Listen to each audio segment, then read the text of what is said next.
Welcome to Trans-European Division of Seventh-day Adventist Church. This year, PCM was busy here in Europe.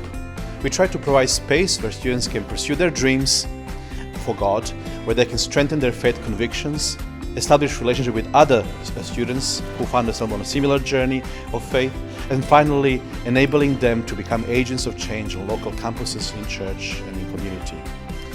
We are going to feature 3 different initiatives led by students, organized by students for students. First time will be Adventist Identity Conference that happened at Newell College just last week. And then we are moving on to a student symposium in Belgrade, Serbia, and finally finishing with a theme song, Your Kingdom Come, which has the purpose of engaging students in contemporary worship, in providing the link between old and new, and in creating spaces for intergenerational worship.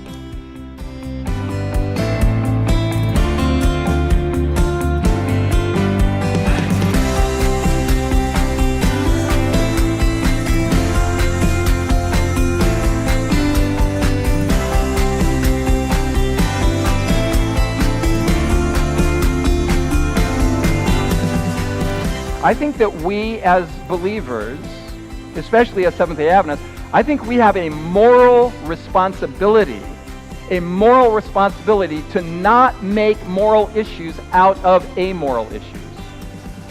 I think that we are obligated to communicate in such a way that we remove every possible stumbling block and that we make it as easy as possible for people to see Jesus and come to Him. What is the exact one thing that you take away as the most important from this weekend? For me personally, I think just being given a clearer insight, clarity to what it means to be an Adventist, an Adventist identity, and he really exposed the vulnerable, honest, and emotional side of what it means to be Christian, and an Adventist particularly. So I was grateful that he came to deliver that message. Yeah.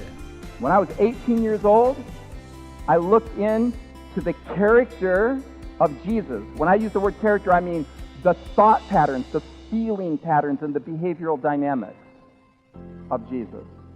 I began to look into the way Jesus thinks and feels and relates. And I said, wow, that's beautiful. Jesus is the most beautiful person I've ever encountered in my life. Jesus is beautiful. Now, what makes Jesus so beautiful, everybody, please track with me on this, is the kinds of things that He does out of the kind of person that He is. Right, so if you had to sum it up for yourself at the moment, what does it mean to be an Adventist? For me, loving. I noticed in all His messages, love was a key principle, whether that was in relationship love of God, but love in everything I do. And as a volunteer, that's like a really strong thing for me to know that I'm really doing this out of love, and that is part of my mission and part of my identity as an Adventist. Some of us, like Mary, realize how much forgiveness we need. And when you see God's love for you, it produces a returning current of love. We love Him because He first loved us. Love begets love. This is the power equation of the gospel. And this is Adventist identity at its most basic and foundational. If we're not engaged with Christ at the level of head over heels, passionate, self-giving, returning love for His love for us, all of our doctrinal distinctiveness means nothing. Mary is a prototype of what Adventism should look like corporately. The power equation of the gospel is very simple. Love begets love. Are you in love with the Savior? And if not, look a little deeper, look a little longer into His love for you, and it will ignite a passionate, reciprocal love for Him. I think it's inspiring how Ty has expressed like the love of God as an important thing, because that is easy to forget, or it's easy to make it smaller than what it actually is, in a sense, if you understand what I mean. And then I also very like the fact that we've been challenged to rethink Adventism in a way. You know, if the box doesn't fit, maybe we need another box. So that's been inspiring to me, I think. Are you, my fellow Seventh-day Adventists, are you deeply, head over heels in love with Jesus? Yeah, stand strongly, like know who we are, and just be proud of it as well. Just have our values and stick to them. So literally Paul is saying, listen, here's how it works. This is Paul communicating very clearly and simply. He's saying righteousness is by faith, and faith is energized by love.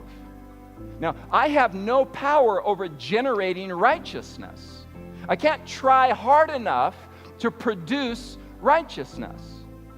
But neither can I try hard enough to stimulate my own faith into action. So Paul says, listen, righteousness is by faith, but faith needs some kind of stimuli, some kind of energizing source. Faith needs to be activated in order to become alive. Faith is activated, energized, empowered by love, by God's love, by vital living encounter with the love of God. Is it different to be a participant who actually has to do things on the platform, part of the worship team? Yes, it makes me turn up for every session, which I'm grateful for. But it's been very good. What is the main message for you that you're taking home with you? It's just about Jesus. It's just about the cross. All the other stuff is irrelevant if you miss the point. But when you get the point of Jesus and who he is, then everything else will fall into place. So it's just where you focus. With my soul.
Righteousness by faith, it is the active principle of love imparted by the Holy Spirit.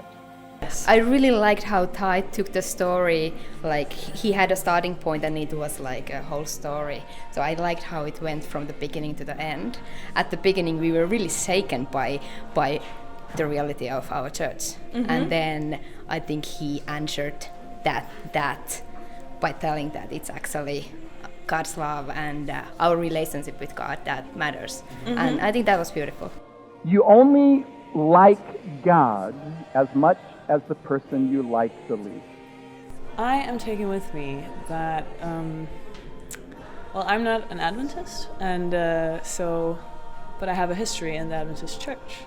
And the thing I take with me is that there's hope. And I feel like some of the wounds that the Adventists have maybe caused me in the past have been healed a bit, yeah. Oh, that's amazing. Yeah.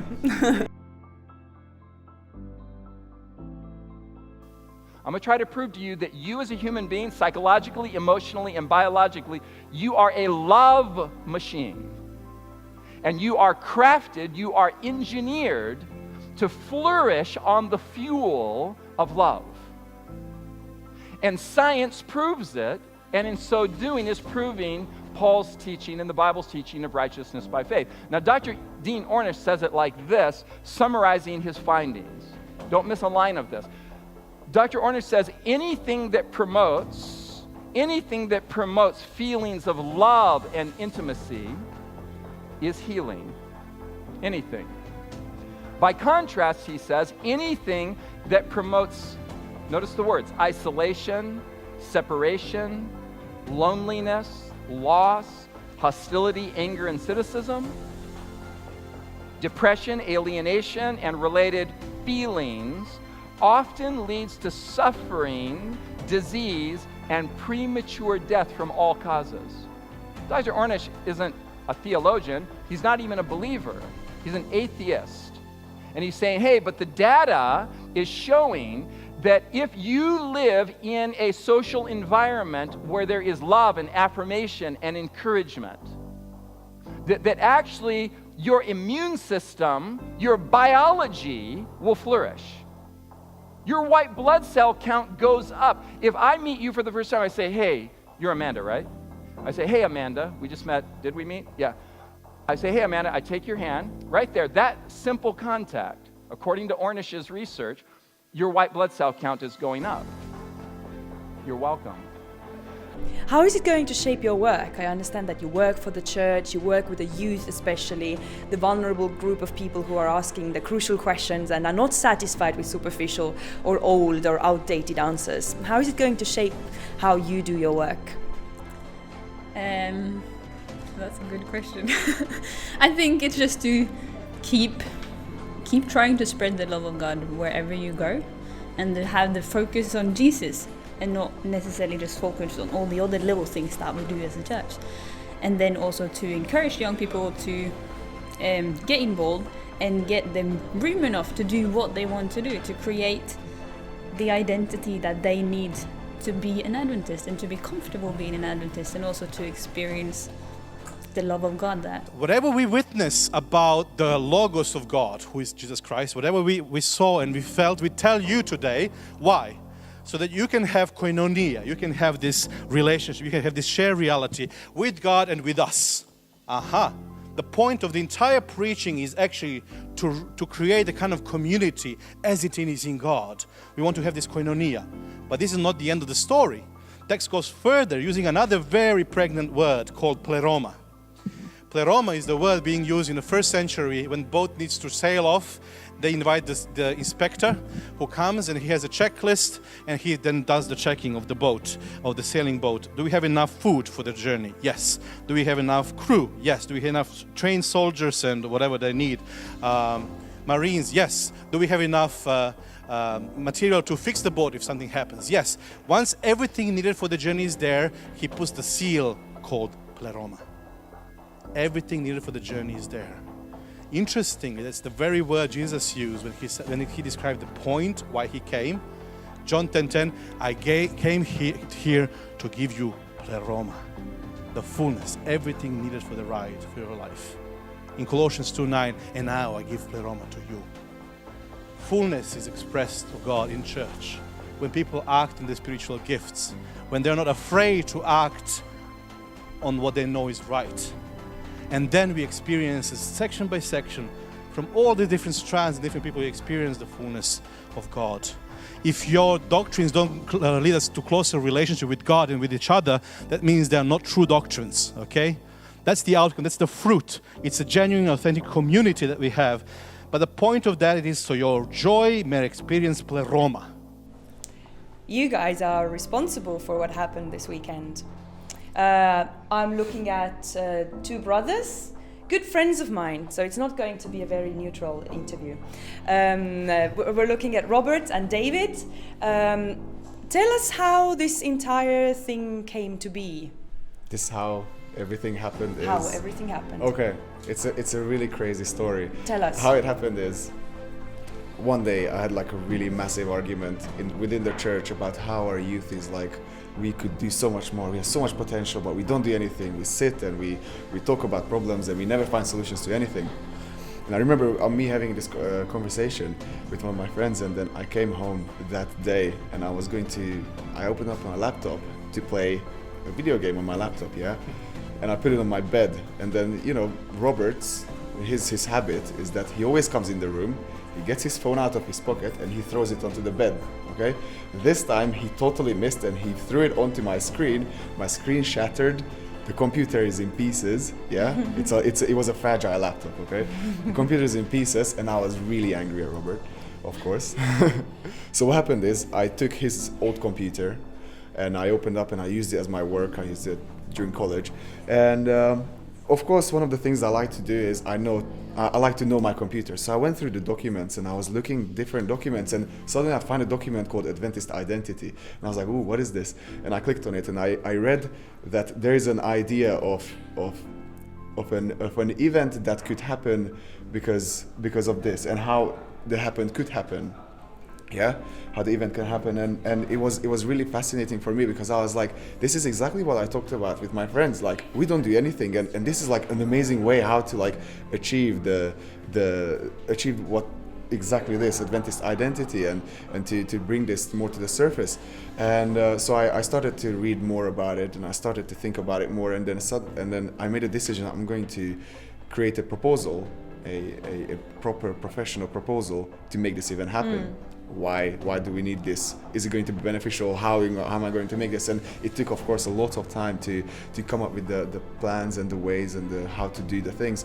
But then at the end, I created the proposal. The proposal was accepted, and the rest was just, you know, persistence and work to get everything done in time, to organize the whole thing, to get the speaker, everything being done, and well, thankfully everything happened.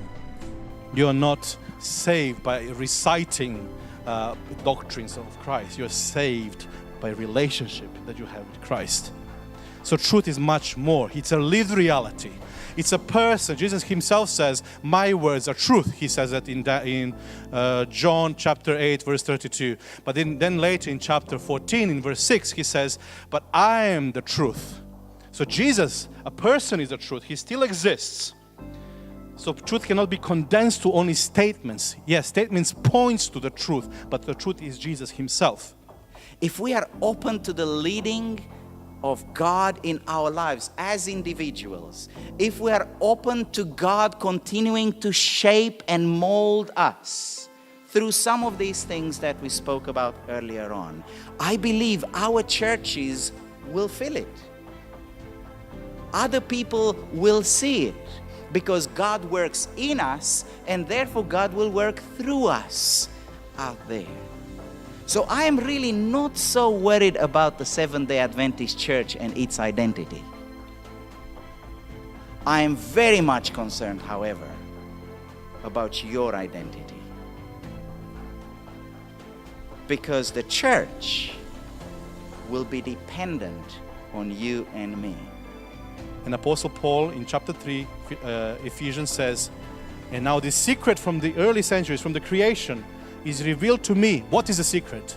That it is through the church that God's manifold wisdom will be revealed to the principalities and authorities in the universe. Means the church is not only a messenger to the message, but the church itself becomes the message. When people look at us, broken people loving each other, they know, wow, there is something more than human present among them. You haven't been remarkably stressed, at least not externally, but I know that you haven't been sleeping a whole lot over the past weeks.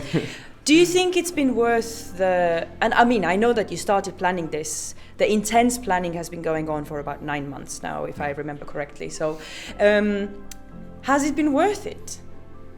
It's 3 days now, 3 days, 9 months of hard work. You know, at the end of the whole event, and even after like talks, when people come to you and say like, this really helped me because I really needed this, like even if one person comes to me, that's worth all the money, all the time, and all the energy to do this, because I think that's one thing that we should strive for, is to get people, and multiple people came up to me, and that's even better, you know, multiple people came up to me and they're like, thank you, David, we really needed this, and it was really beneficial for us. And I was just like, yes, like this is exactly what all the hard work was put into, so that some people, or many, or even just one people can go home with the fact that yes, I want this, and I want to live like this, and I want this more.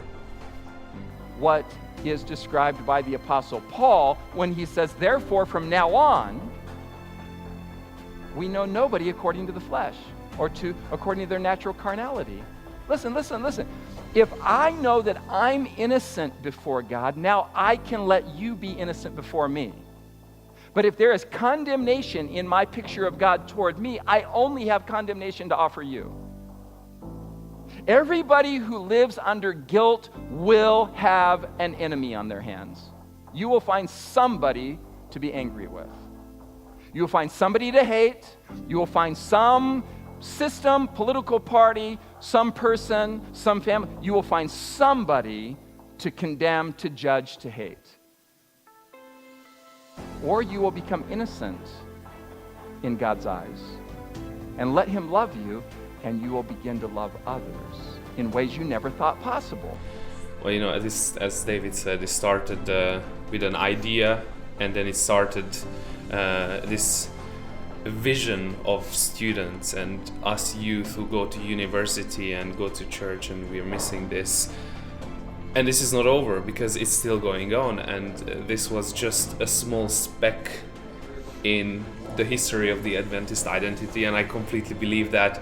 And what we're going to do now is we are going to create help for other countries to be able to create their own Adventist identity conferences, because this is needed. So what we're going to do is, you know, create material, you know, pass over the branding, you know, help them find speakers. So if people are interested, they can come to us, and we are more than happy to help. You know, this is not a monopoly on this event. We want this event popping up in every country all over the world, because this is needed. Sounds like McDonald's. Yeah, it is. You know, we are franchising Adventist identity out. Yeah. Our quest and our invitation for the future is to continue this exploration.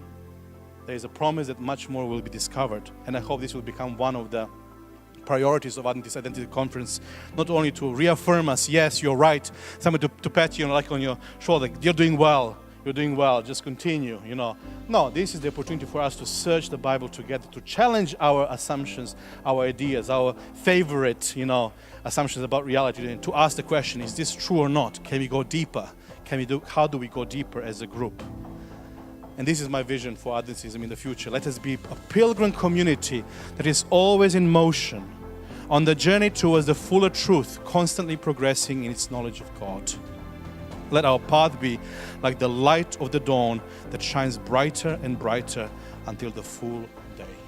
Content-wise, we've just spent 3 days trying to pin down what Adventist identity is about and should be about, and should not be about, maybe. Do you believe that there is really a need to discuss this all the time, every year? Do you think there will be enough material to cover? Well, what I think is what we are going to focus now, we had an overview of what Adventist identity is, what should be our focus. Now what we're going to do is yearly break it down into issues and dilemmas that keep popping up. Essentially what they're discovering is that righteousness by faith is the highest form of healing psychology. This is what they're discovering. Martin Luther describes his human experience. He says, I'll tell you what it was like for me. My situation was that although an impeccable monk, I stood before God as a sinner troubled in conscience. That's a psychological phenomenon of guilt and shame. Guilt and shame attacks the immune system. So it's no wonder that if you read biographies on Luther, he had a very compromised physical health. But check this out. He says, I was troubled in conscience, and I had no confidence that my merit would appease God. So a lack of confidence, which is a mental framework. Are you tracking with me, or am I alone tonight? Okay. A lack of confidence is a mental framework that compromises health and human flourishing. So then he says, listen, therefore, this is his response. He says, therefore, I did not love I did not love a just and angry God, but rather I hated God and I murmured against him.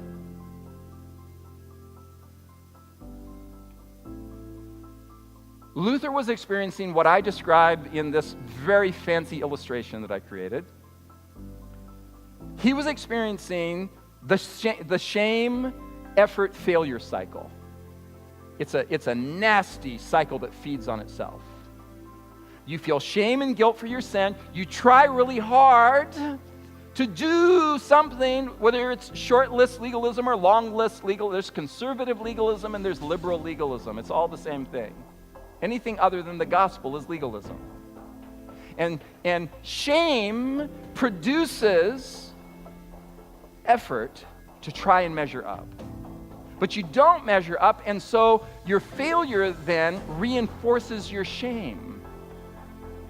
We will try to work together with different organizations to create even wider range of materials and online seminars and workshops that people can visit, even online, so that this is not like happens once a year and then you go home and nothing happens for the next year. We want to keep going and keep developing people's perceptions and people's identities so that they can become people with leadership in themselves so that they can pass it on to others as well. Luther's torment was symptomatic of his distorted picture of God, and he was essentially an emotional atheist. I did not love God. Did you read that with me? I knew about God. I read some verses. I was religious, but I didn't love him.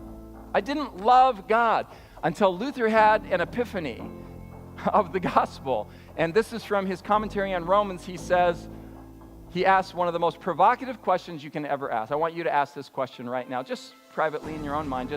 Just put yourself to the test right now. This question will peel back the layers of your soul. He says, listen, what would you do if there was no law to condemn or forbid anything?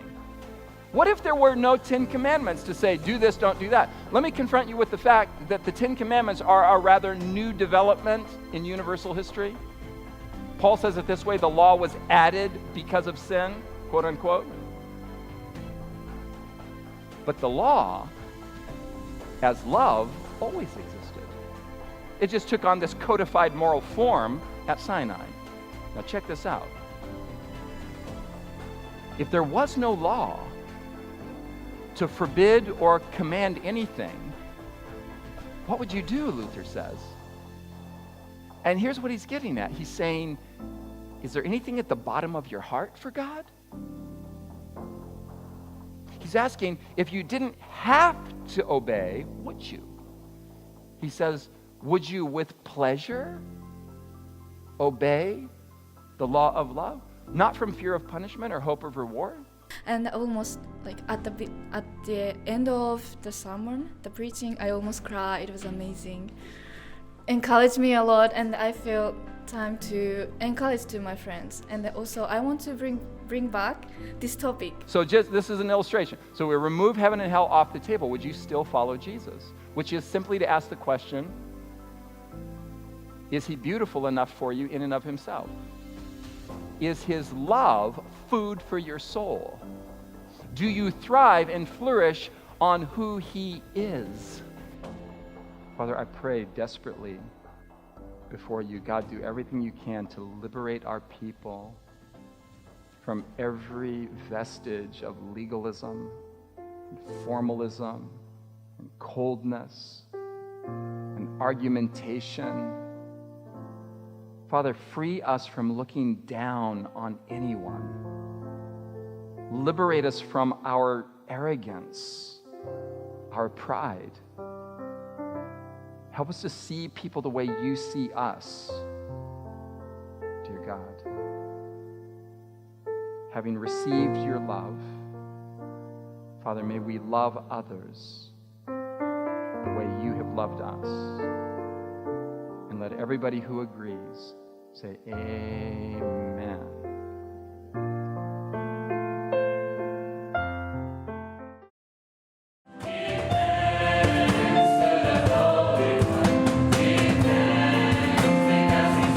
The da je čitav dan je zamišljeno, to je jedno zajedničko razmišljanje.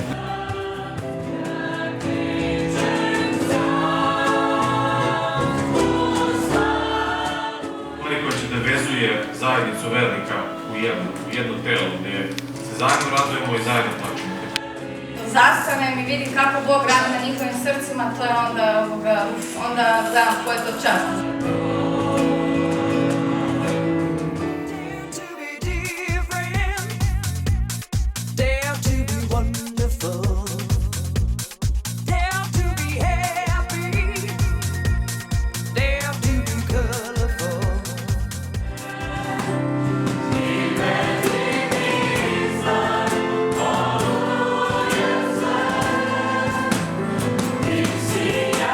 Jedan deo ćemo zadržati za sebe, ali ćemo reći da smo dali sve, dobit ćemo aplauz, kao što su dobili aplauz drugi, doživjet ćemo poštovanje i to je bio problem. Kaže, jučer sam bio pametan i zato sam želio da promijenim svijet. Danas sam mudar i zato menjam sebe.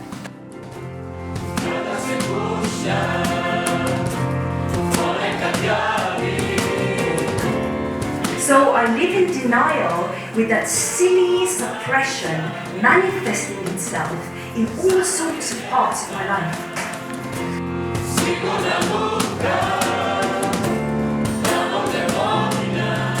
You are praying for forgiveness for not even naming those things.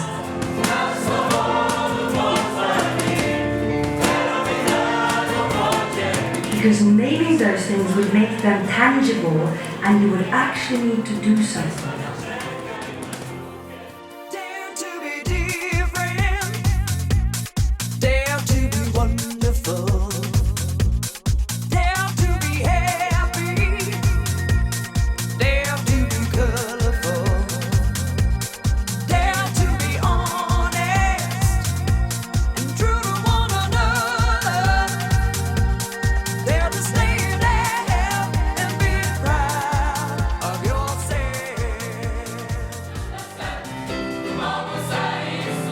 In this sinful reality, I will forever mess up.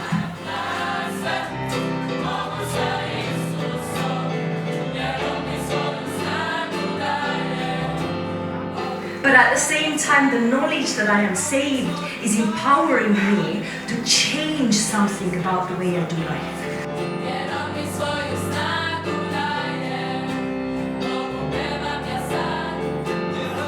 Strive joyfully and hopefully instead of with anxiety.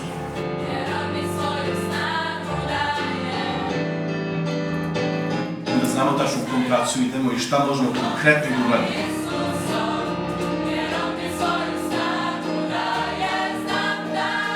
They create movement.